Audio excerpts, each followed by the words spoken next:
Muy bien, gracias amigos de Vea Canal. Nuestro último segmento hoy es 14 de septiembre del año 2015 y es un gusto verdaderamente para mí poder entrevistar, me siento privilegiada de poder entrevistar al periodista Alan Nairn. Mucho gusto. Lo pronuncié mal, ¿verdad? ¿Cómo se debe pronunciar? Así es, correcto. ¿Sí? Sí. Nairn. En Spanish, Nairn. Sí. O Nairn. Ok, en English, Nairn. Sí. Ok, muy bien.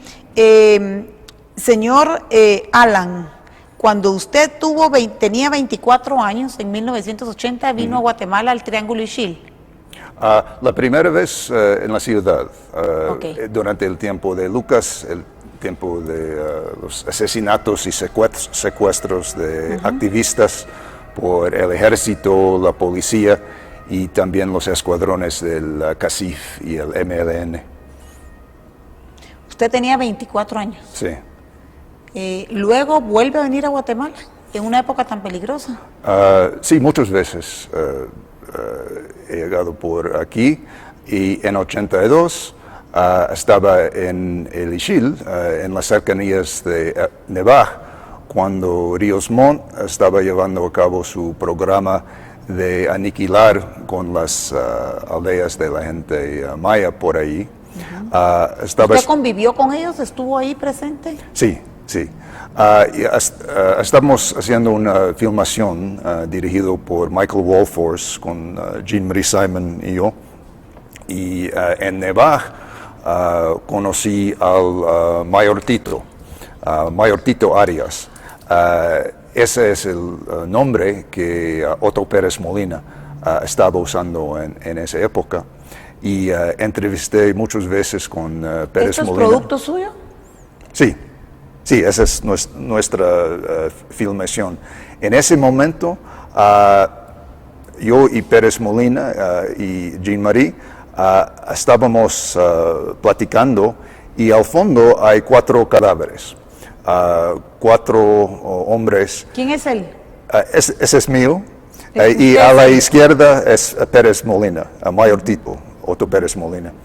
Y al fondo hay 4 cadáveres, 4 hombres capturados que Pérez Molina acaba de interrogar.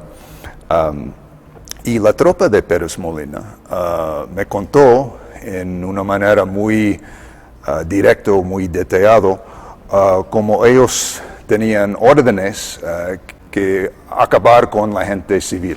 ¿Quién le contó eso? Su gente, sus capitanes, sus tenientes, sus cabos, su tropa. Hay muchas entrevistas así, se puede ver en YouTube, en el internet, y también hay más detalle en mi artículo que soy yo en la revista The New Republic en los Estados Unidos en el año 83. Y ellos dijeron que mataron a hombres, a mujeres, a niños, que ellos forzaron a la gente de las aldeas, que ellos hicieron sus propios fosas comunes. Ellos regresaron a bombardear las aldeas usando helicópteros de los Estados Unidos. Cuando la gente trató de huir a la montaña, ellos, y Tito específicamente, Pérez Molina específicamente me dijo así, ellos tenían sus escuadrones para perseguir a la gente que están huyendo a la montaña, y los tenientes y los capitanes me dijo que hay órdenes para matarlos, para matar a esos civiles. También ellos demostraron su método de tortura cuando están interrogando a la gente. ¿Usted estuvo presente en ese momento que estaban interrogando a esos 4 campesinos que luego usted los vio postrados en el piso muertos? ¿Usted escuchó algo? ¿Estaba usted en el lugar presente? Estábamos en el lugar, pero ellos estaban interrogando a ellos dentro de un cuarto, ¿no? Entonces ¿Usted no podía oír? No podíamos oír, no. Pero vimos el resultado, esos El resultado. cuatro hombres. ¿Usted Sí. los vio vivos y después los vio muertos?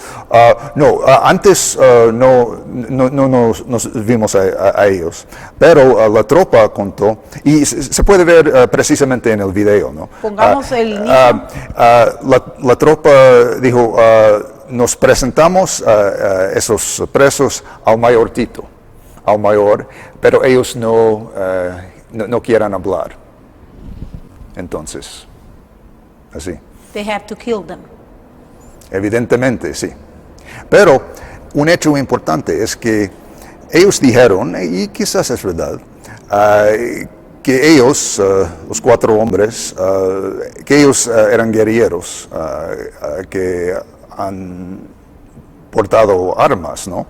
Pero la gran mayoría de sus víctimas, la gran mayoría, 95% o 99% de sus blancos son gente desarmada, gente civil de las aldeas. Y pregunté específicamente a los cabos, a los tenientes, cuando ustedes entran a una aldea, y ustedes dicen que hay que matar a la gente, ¿no? Hay que matar a mujeres y niños tanto como los hombres, y ellos dicen sí. ¿Y por qué? Porque ellos dijeron que toda la gente, todas las aldeas, todas las familias están con la guerrilla. Y esa idea, esa doctrina, fue la doctrina de Rios Montt, pero también lo de los Estados Unidos, que en ese momento estaba dando armas, helicópteros, dinero, apoyo político, asesores para apoyar a esa campaña de masacre. Entrevisté con Rios Montt en el Palacio después de su golpe de Estado.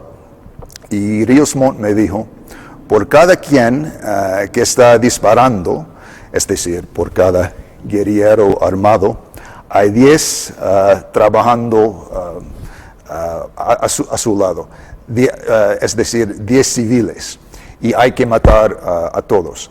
El señor Francisco Bianchi, un asesor muy importante de Rios Montt, que ya murió. sí, Es en ese momento, él estaba sentado al lado de Rios Montt, y en ese momento él comentó, sí, la gente indígena, él usó la palabra los indios, la gente indígena, todos están vendidos a la subversión, entonces hay que matarlos. Así me dijo el señor Bianchi. Entonces, eso fue la doctrina oficial del Estado de Guatemala, de la dictadura militar de Guatemala en ese momento. Rios Montt fue el jefe y Pérez Molina fue el ejecutor en el campo, pero también fue la doctrina de los Estados Unidos. Por ejemplo, varios años antes, el agregado militar de los Estados Unidos en Guatemala, el coronel John Weber, él dijo que el ejército de Guatemala tiene licencia de matar a guerrilleros y guerrilleros potenciales. ¿Qué es un guerrillero potencial? Un niño o un civil que tiene el potencial de tener un pensamiento en contra del ejército o en contra de los ricos o en contra de los Estados Unidos. Entonces así fue. Y el otro día, en la sala de extinción de dominios, cuando Pérez Molina estaba tratando de descongelar sus fondos que no están bajo el agua, ¿no? Tuve la oportunidad brevemente, cuando la sesión terminó, de lanzar varias preguntas al señor general. Y pregunté a Pérez Molina, el expresidente, ¿usted está listo a enfrentar la justicia por las masacres? No solamente por la corrupción, pero por las masacres. Y él contestó, no voy a ese es un tema que no voy a tocar. También pregunté si él está listo a pagar para los bienes de la gente indígena de las aldeas sus bienes que fueron destrozados o robados por su tropa durante las masacres, y él no contestó. También pregunté a Pérez Molina si es verdad que él trabajó con la CIA de los Estados Unidos cuando él era jefe de la G2, y también no contestó. Pero yo he reportado en el año 95 en la revista The Nation en los Estados Unidos, desde fuentes de la inteligencia de Guatemala, tanto como de los Estados Unidos, que cuando era jefe de los Estados de la G2, Pérez Molina fue pagado por la CIA de los Estados Unidos, como otros jefes de la G2 también como Ortega Manaldo, Godoy Gaitán y otros. ¿Ha tenido repercusiones por estar investigando este tema ya durante mucho tiempo?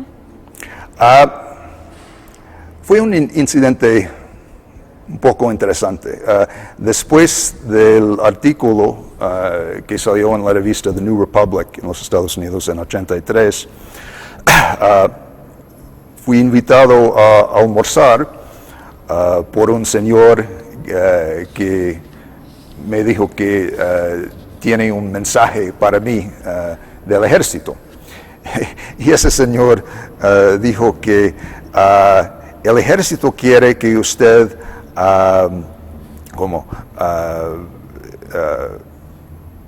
repudiar a su artículo, decir que no es verdad, y si no, quizás ellos van a matar a usted. Entonces contestó, es imposible, todo es verdad, son hechos, no voy a cambiar a nada, sí. Pero después de eso empecé a hablar más con ese señor, y él contó más cosas sobre los asesinatos, sobre las masacres, porque de veras fue la política del ejército de Guatemala.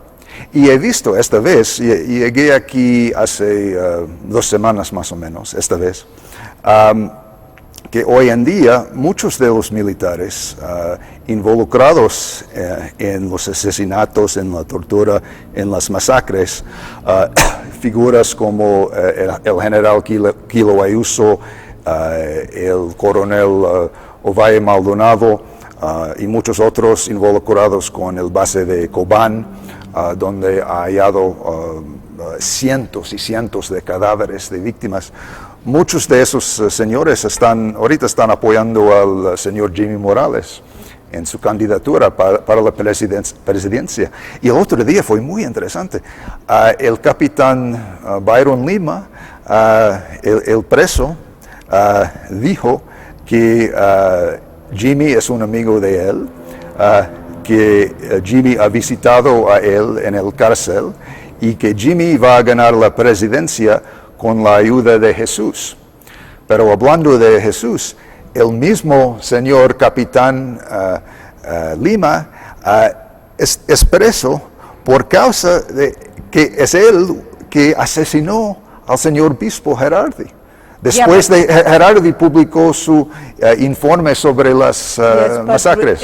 Aquí hay algo muy importante que debemos de recordar. El señor Byron Lima no fue el que mató a Monseñor Gerardi. Sí, fue en la cadena de él no cadena de debería mando. ni siquiera de estar preso, y no estoy haciendo una defensa oficiosa, porque nosotros tenemos una conciencia social en este canal, pero recordemos que él está pagando una culpa de un hecho que él no cometió, muy probablemente para esconder a una figura muy importante del país, que no quiere o no quiso tener las repercusiones de lo que realmente pasó.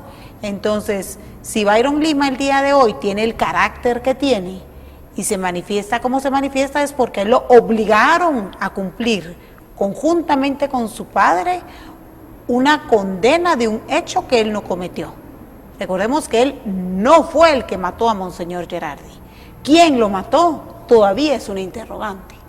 ¿Quién lo mató? We never know. We don't know. Él fue, y si lo sabemos, no lo podemos decir porque nuestra vida corre peligro. Él fue condenado por una Por corte algo que por él el no hecho de cometió. participar en el asesinato de Gerardi. Y una cosa interesante, hay un libro por el escritor Francisco Goldman, en lo cual Frank Goldman dice que hay varias evidencias que Pérez Molina en ese momento también participó en ese asesinato. We don't know. Pero- es un hecho de un acto que se cometió durante el gobierno de Álvaro Arzú en este país, recordemos que si algo hizo mal el expresidente Alfonso Portillo fue que ganó su candidatura porque ofreció que iba a condenar y en ese momento se condenó a alguien que no cometió el asesinato de Monseñor Gerardi, y el asesino tal vez ya está muerto y tal vez después lo callaron